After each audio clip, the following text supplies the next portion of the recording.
सभी को वंदे मातरम। आज की वीडियो में हम कैलेंडर के बारे में डिस्कस करेंगे, वो भी बिना कोड के, कि आज ये वार है तो अगला ये वार कौन सी तारीख को पड़ेगा। इस तरह से कुछ बातें डिस्कस करते हैं, डेज के बारे में, मंथ के बारे में, ईयर्स के बारे में। सबसे पहले हम आज की डेट की बात करते हैं।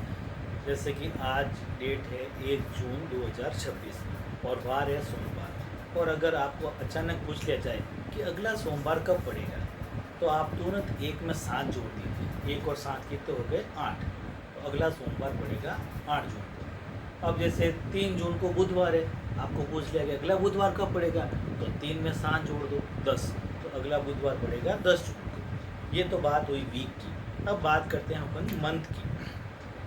मंथ की बात करने के लिए हम क्या करेंगे कि मंथ में जितने डेज है उसमें 7 का भाग लगेंगे और जो शेषफल रहेगा वो उसमें जोड़ते रहेंगे वार में, तो आगे से आगे आता रहेगा। आज के डेट की बात करें कि आज 1 जून 2026 को सोमवार है और आपको पूछ लिया जाए कि 1 जुलाई 2026 को कौन सा वार होगा, तो ऐसी स्थिति पर हम क्या करेंगे कि जून में दिन कितने हैं? 30 में भाग लगाएंगे 7 का, तो शेषफल रह गया 2। तो सोमवार में हम 2 जोड़ देंगे, तो मंगल और बुध।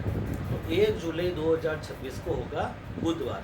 फिर पूछ लिया कि 1 अगस्त 2026 को कौन सा वार होगा, तो अब जुलाई का मंथ जो होता है वो तो 31 दिनों का होता है, तो 31 में 7 का भाग लगाते तो शेषफल रहता है 3।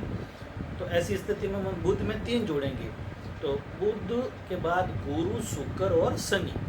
तो 1 अगस्त 2026 को क्या होगा? शनिवार होगा। तो ये बात हो गई मंथ की। अब एक आप बात सुनो कि जैसे 1 फरवरी 2024 को अगर आपको कह दिया कि वार है मंगल, और पूछा कि 1 मार्च 2026 को कौन सा वार होगा।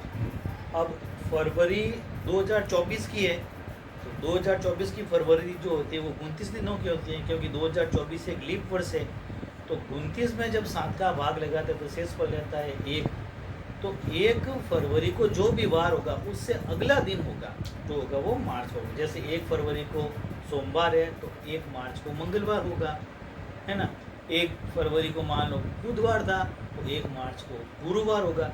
इस तरह से आगे चलता रहेगा। लेकिन कभी ऐसा हो कि फरवरी का महीना 28 दिन का ही हो, यानी कि लीप वर्ष नहीं हो, तो ऐसी स्थिति में वापस वही दिन आ जाएगा। जो 1 फरवरी को दिन होगा वो 1 मार्च को होगा। ये बात हो गई मंथ की। अब बात करते हैं अपन ईयर की। आपको एक सिंपल सी बात कही कि जैसे 1 जून 2026 को सोमवार है, तो 1 जुलाई 2000 या 1 जून 2027 को कौन सा वार होगा। अब इसमें फरवरी कौन से ईयर की आ रही है, आप ये देखो। पहले तो जून 2026 से अगले जून 2027 तक तो जो फरवरी आएगी वो 2027 वाली आएगी, और 2027 की जो फरवरी होती है वो 28 दिनों की होती है।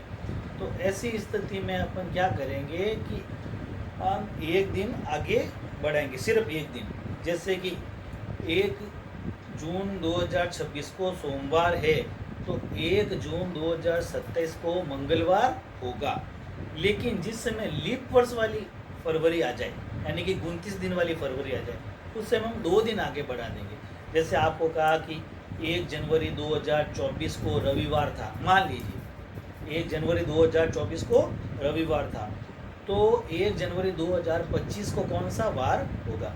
अब आप ये देखिए कि इसमें फरवरी जो आ रही है 2024 की आ रही है, और 2024 एक लीप वर्ष है, यानी कि फरवरी का महीना जो होगा वो 29 दिनों का होगा। तो ऐसी स्थिति में अपन 2 दिन आगे बढ़ा देंगे। 2 दिन आगे बढ़ेंगे, मतलब रवि के बाद सोम और मंगल। तो 1 जनवरी 2024 को रविवार था, तो 1 जनवरी 2025 को रवि नहीं छोड़ के, सोम छोड़ के क्या होगा? मंगलवार होगा। आशा करता हूँ कि आज की वीडियो में जो हमने सीखा आपको अच्छे से समझ में आया होगा। इनको अप्लाई करके देखना। वीडियो पसंद आए तो उसे लाइक करना, चैनल को सब्सक्राइब करना।